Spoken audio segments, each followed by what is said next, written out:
कक्षा 12 आज हम पढ़ेंगे मोल प्रभाज। किसी विलयन की सांद्रता हम मोल प्रभाज में कैसे ज्ञात करेंगे। इसके पहले आप भार प्रतिशत में सांद्रता ज्ञात किए किसी विलयन की, ग्राम प्रति लीटर में सांद्रता ज्ञात किए, उसके बाद नॉर्मलता आपने पढ़ा, मोलरता पढ़ा और मोललता पढ़ा।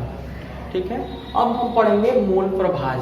किसी विलयन की सांद्रता हम मोल प्रभाज में कैसे ज्ञात करते हैं। तो इसे मोल फ्रैक्शन कहते हैं, इसे अणु भिन्नांक भी कहा जाता है। कि अगर मान लीजिए आपके एग्जाम में आ गया कि अणु भिन्नांक किसे कहते हैं, तो अणु भिन्नांक भी हम मोल प्रभाज को ही कहते हैं। किसी विलयन का मोल प्रभाज क्या होता है कि सबसे पहली बात तो आपको पता होगा कि विलयन दो चीजों से मिलकर बना होता है, विलेय और विलायक। तो किसी विलयन का मोल प्रभाज क्या होता है कि विलेय का मोल प्रभाज और प्लस विलायक का मोल प्रभाज का योग होता है। ये हमारा किसी विलयन का मोल प्रभाज है। तो यहीं से आपका डिफिनीशन भी निकल गया, परिभाषा निकल गया कि मोल प्रभाज क्या है।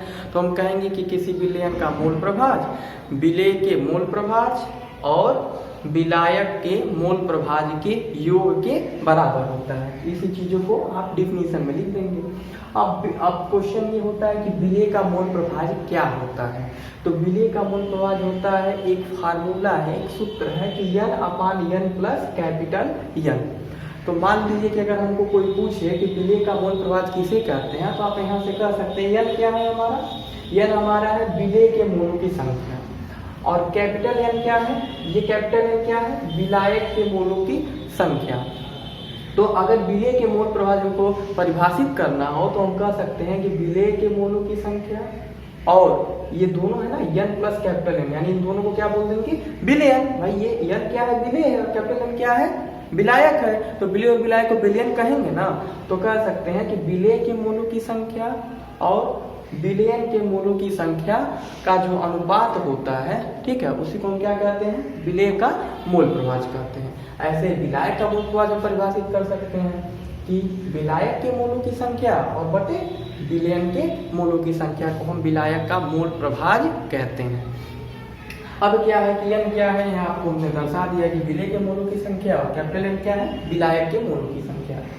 अब जो N की वैल्यू है वो कैसे निकलेगी, कैसे फाइंड आउट होगी, तो उसके लिए क्या है कि N बराबर क्या होता है, स्मॉल w बटे स्मॉल u। कि किसी विलयन का हम विलेय का मोल प्रभाज कैसे ज्ञात करेंगे, तो उसके लिए क्या होगा, w बटे m होगा। w क्या है, विलेय का भार होगा। मान लीजिए क्वेश्चन में दिया है कि हमने 20 ग्राम चीनी को जल में घोला, तो हमारा क्या हो जाएगा, भार हो जाएगा।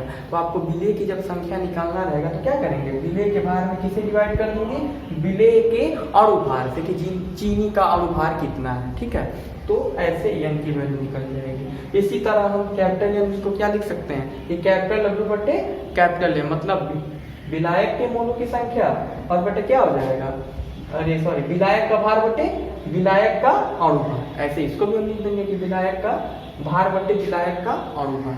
तो ये हम N और कैपिटल N की वैल्यू यानी विलेय और विलायक का मोल प्रभाज हम निकालेंगे अगर क्वेश्चन में नहीं दिया रहेगा। ठीक है, क्वेश्चन करते हैं, देख लीजिए। हाँ, तो अब हम मोल प्रभाज पे आधारित एक प्रश्न पढ़ेंगे। कह रहा है कि 5 मोल HCl को 15 मोल जल में मिलाया गया, विलेय तथा विलायक के मोल प्रभाजों की गणना करिए। ये हमारा प्रश्न है। कह रहा है कि 5 मोल HCl है, उसको 15 मोल जल में मिलाया गया। आपको हम शुरू से बताते आ रहे हैं कि आपको विलेय और विलायक कैसे पहचानना है, कि जिसका अमाउंट कम है, 5 मोल है, क्या हो जाएगा, विलेय हो जाएगा, और 15 मोल क्या है, जल है, इसकी मात्रा अधिक है, तो क्या हो गया, विलायक हो गया। तो यहाँ से आपको समझ में आ गया कि वैसे प्रश्न में ही स्पष्ट है, बोल रहा है कि 5 मोल HCl को 15 मोल जल में मिलाया गया, मतलब 5 मोल HCl है, 15 जल में क्या कर रहा है, उसको मिलाया जा रहा है। तो अगर ये तो प्रश्न से ही आप समझ जाएंगे। अगर नहीं समझते हैं तो सिंपल देखिए, जिसकी मात्रा कम वो विलेय, जिसकी अधिक वो विलायक। तो अब क्या है कि स्मॉल n क्या है, 5 मोल है। स्मॉल n क्या है, हमारा विलेय का मोल प्रभाज है। तो स्मॉल n कितना दिया हुआ है, 5 मोल दिया हुआ है, और कैपिटल N क्या कह रहा है, 15 मोल दिया हुआ है। ठीक है, तो कह रहा है विलेय तथा विलायक के मोल प्रभाजों की गणना करिए। अब हम कैसे निकालेंगे, आपको बहुत इजी क्वेश्चन है, एकदम फार्मूले पे रखना तो है। क्योंकि हम जानते हैं कि विलेय का मूल प्रभाज क्या होता है, small n upon small n plus capital N. अब यहाँ पे यन को हम डायरेक्ट 5 मोल लिख रहे हैं क्योंकि ये यन की वैल्यू दी है। अगर यहाँ भार रहता तब उसमें ग्राम में लिखता। जैसे अभी ये क्वेश्चन करेंगे तो उसमें आपको पता चलेगा कि हम यन की वैल्यू कैसे निकालेंगे। तो यहाँ तो डायरेक्ट यन की वैल्यू दिया हुआ है, कह रहा है विलेय और विलायक के मूल प्रभाज की गणना करिए, तो हम तुरंत फार्मूला लगा देंगे कि विलेय का मूल प्रभाज बराबर small n upon small n plus capital N. Small n क्या है 5 है तो 5 लिख दिए, और स्मॉल एन 5 और कैपिटल एन 15। अब इसको सिंपल मैथ लगा दीजिए, 5/20 15 5 20 हो गया। अब इसको क्या करेंगे, काट देंगे, तो 5 एकम 5 और 5 चौके 20, तो क्या होगा 1/4। 1/4 हमारा क्या हो गया, विलेय का मूल प्रभाज। अब ऐसे विलायक का मूल प्रभाज निकाल देंगे। फार्मूला क्या होता है, capital N upon capital N plus small n. तो अब क्या है, कैपिटल एन 15 है और ये भी 15 है प्लस 5 है, तो 15/20 15 5 20, और इसको काट दीजिए, 5 से आई 15 और 5 चौके 20, 3/4 हमारा क्या हो गया, विलायक का मूल प्रभाज हो गया। तो ये तो एकदम इजी क्वेश्चन था। हाँ, तो अब हम अगला प्रश्न देखेंगे। कह रहा है 120 ग्राम कास्टिक सोडा को 216 ग्राम जल में मिलाया गया, विलेय तथा विलायक दोनों के मूल प्रभाजों की गणना करिए। तो 120 ग्राम कास्टिक सोडा है, यानी इसकी में अमाउंट कम है, जल में घोला जा रहा है, 120 ग्राम क्या हो जाएगा, विलेय हो जाएगा। अब ये प्रश्न इंपॉर्टेंट इसलिए हो जाता है कि पिछले क्वेश्चन में आपने देखा था कि डायरेक्ट मोल प्रभाज दिया हुआ था कि विलेय की इतना इतना मोल दिया हुआ था। कैसे हम पहचाने कि वह मोल लिखा हुआ था, यहाँ पे क्या लिखा हुआ है, ग्राम लिखा हुआ है। तो ग्राम का मतलब क्या है कि ये हमारा W की वैल्यू दिया हुआ है कि इतना इसका इतने ग्राम को इतने ग्राम जल में किसमें घोला, जल में घोला जा रहा है। तो अब क्या हो जाएगा, विलेय हमको पता चल गया, तो लिखेंगे विलेय NaOH का भार, यानी विलेय NaOH का भार क्या होगा, W होगा। W का भार कितना है, 120 ग्राम, जो कि दिया हुआ है। अब देखिए यहाँ पे लिखा है कास्टिक सोडा, तो इसलिए आपको अब सामान्य नाम भी याद करना चाहिए कि दाहक पोटास की OH को कहते हैं, कास्टिक सोडा NaOH को कहते हैं, क्योंकि अगर ये नहीं पता रहेगा तो आप W की वैल्यू नहीं निकाल पाएंगे।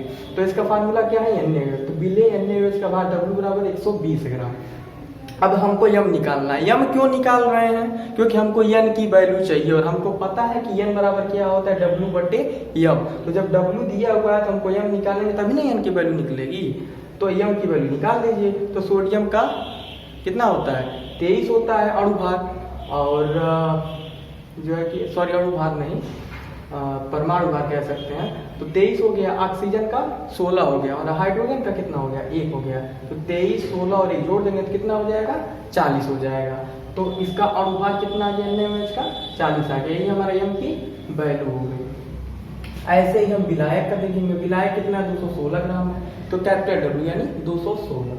आप यम निकालेंगे कैपिटल यम की वैल्यू, तो कितना हो जाएगा, जल का H2O लिखते हैं आप, तो 2 हाइड्रोजन है तो 2, और ऑक्सीजन का 16 होता है, तो क्या हो जाएगा 16 और 2 18 हो गया।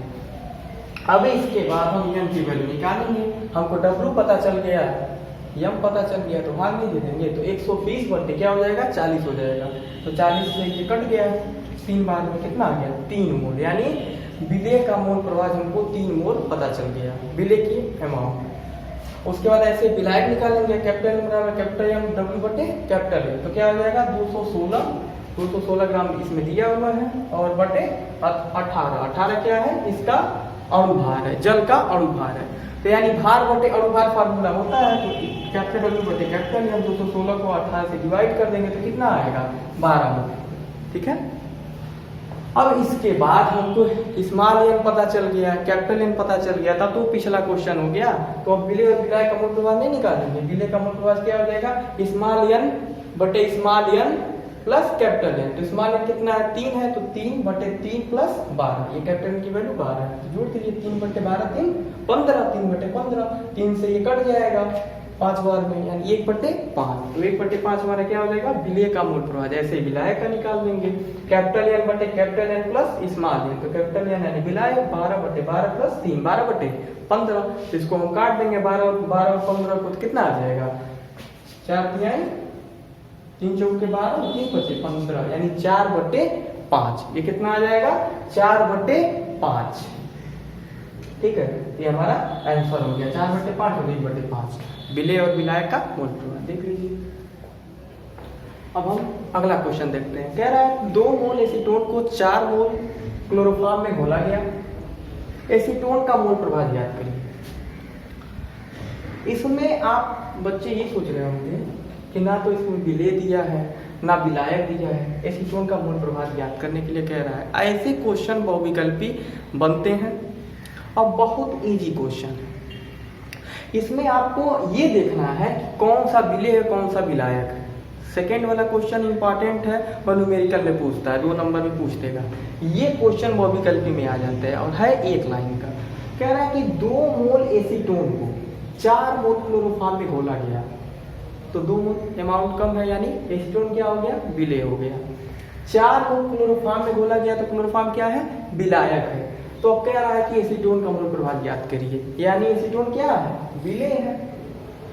अब मान लीजिए यहाँ क्वेश्चन ऐसे कर देता कि क्लोरोफॉर्म का मोल प्रभाव ज्ञात करिए, तो पहाड़ हो गया, विलायक हो जाएगा। क्लोरोफॉर्म क्या हो जाएगा, विलायक हो जाएगा। तो क्वेश्चन में ही आंसर छिपा है, बस आपको क्वेश्चन ध्यान से पढ़ना पड़ता है। तो स्मॉल एन क्या हो गया, 2 मोल हो गया, 2 मोल दिया है। कैपिटल एन क्या हो गया, 4 मोल हो गया। तो अब एसीटोन का मोल प्रभाव निकाल देंगे। एसीटोन क्या है, विलेय है, तो विलेय का फार्मूला लगा देंगे, small n upon small n plus capital n, 2/2 plus 4, 4 2 से 2/6, ये 2 से 6 कट गया, 1/3। तो ये क्वेश्चन इसलिए इम्पॉर्टेंट था। बाकी आपके एक्सरसाइज में क्वेश्चन दिए होंगे, उसको आप लगाइएगा। जो इम्पॉर्टेंट क्वेश्चन थे जो इससे पूछते हैं उससे रिलेटेड आपको हमने बता दिया। Thank you.